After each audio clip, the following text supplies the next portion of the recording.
Hey everybody, this is Travis here from RMS Roller Grinder. We're out here at Cameron Colony with Ruben and Johnny, here to talk about the VersaMill.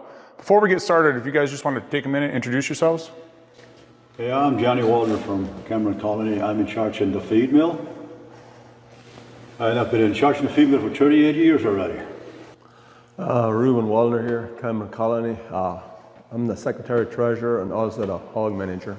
So when you guys started looking into the roller mill, purchasing a roller mill for your facility, what objectives were you guys trying to accomplish when pursuing a roller mill? Our biggest concern was we do not dry corn.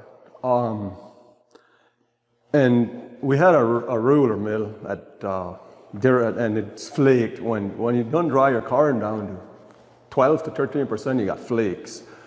And we grind and we put our corn through with 16%. With our hammer mill, we didn't have any edges, so we went into RMS. They said the VersaMill could do it, and they proved it. We put water on the corn, and they actually could. It didn't flake, and we got our 700 microns that we needed. Yeah, I remember you kind of wanting to prove us a little bit more about putting extra water on it just to make sure we would actually follow through with what we said the VersaMill would grind it. Remember that? I do remember, and it did. It did. I mean, I was afraid we were going to plug it. That's how much water we put on it. Yeah. And it worked. That was my selling point. I was convinced that's the roller to put in. So. Outside of grinding high moisture, what other benefits did you guys see the VersaMill provided that other standard roller mills couldn't? Well, I don't know, we actually was in there. The corn was so wet, they were soft. And Ruben talked about flaking, it didn't flake. And then we was working on a hammer mill to put a hammer mill in. So that's why we came to Sioux Falls for a demonstration. And that's why we decided to put a VersaMill in. And then we were talking about it with the competitors, and the competitors said, at first they said they can't do it, but you guys won't. But after a while he said, we can, but we have to change pulleys. That doesn't work if you grind turkey feed and then hog feed. Changing pulleys 2 times a day. Yeah, I remember you saying that would be really frustrating. So, what questions outside of, VersaMill, if it could do the moisture, be able to achieve your guys' particle size, what other questions or concerns did you guys have prior to making a decision with the VersaMill? And a little backstory of like how RMS we were able to help you overcome those concerns and questions. Well, on the belt size belt, there's still a little dust in there. On that setup, the VersaMill, you cannot even find dust in there with the samples we're putting. It really makes a good work on the hog side and on the turkey side. On the turkeys, it's really just, I would say, a kernel cracked 4 times, broken 4 times, and it looks good. So you guys saying with the VersaMill, you've been able to see less fines in your grind? That's correct. Absolutely. That's correct. Do you think that's directly contributed to being able to change different roll speeds with the VFDs? And as opposed to like the standard mills you mentioned with the belt, you're kind of just with the pulleys and the belt? Yes, you can. Since you put the motor separate, so you can put it down on the hog side, we kind of put it up to 60 hertz.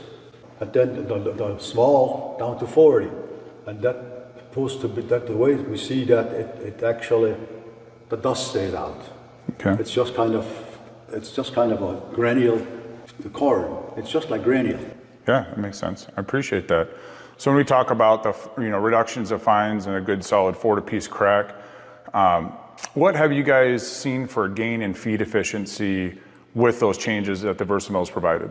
Well, at the hog side, where I'm working, it's hard to say because we don't have any finishes, we don't have any growers and nurseries, but we have sows. And feed efficiency is hard to say, but I have not seen one sow that has an ulcer.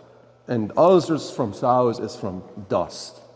I mean, we haven't seen any. I mean, we got a new herd now with deep pot, but we're farrowing and there's no gills with ulcers. That's what I can say about it. And since I've been secretary treasurer, I've been watching the Turkish closer. We were at a 2.8 to sometimes a 3 feed conversion. We sold a couple of flocks that were down to 2.3, 2.4, what we never seen before, right, Johnny? That's correct. Yeah, well, that's good news. Good to hear. Outside of the roller mill, what it's done for you for feed efficiency, speaking a little bit about the service and the customer service afterwards, how would you guys give feedback in that area that's been working with RMS? Well, since I was with the RMS, if I call up Josh, he gives the answer right away. Since he helped me putting that thing together, and he was out here showing me, I know exactly what he's talking about to set the mill with speed and to get the grind out what we need. And so far, so good. I'm very satisfied and happy with this machine. We appreciate that, very much so, appreciate that. Well, I appreciate you guys' time with answering the questions and the experience that you guys have had with the VersaMill. RMS has thoroughly enjoyed working with you guys as well, and look forward to continuing that in the future. Below everybody is a couple links. Johnny has volunteered to be able to be a resource if you guys want to reach out and ask a little bit more about his journey, some questions that he's got with the VersaMill, as well as the link with RMS. Anytime you guys have a question, feel free to reach out and somebody will be able to help you. And then if you want to come out and tour the mill with customers and so forth, if you're out here, I'd be welcome to answer the questions. Appreciate that, Johnny. And thank you.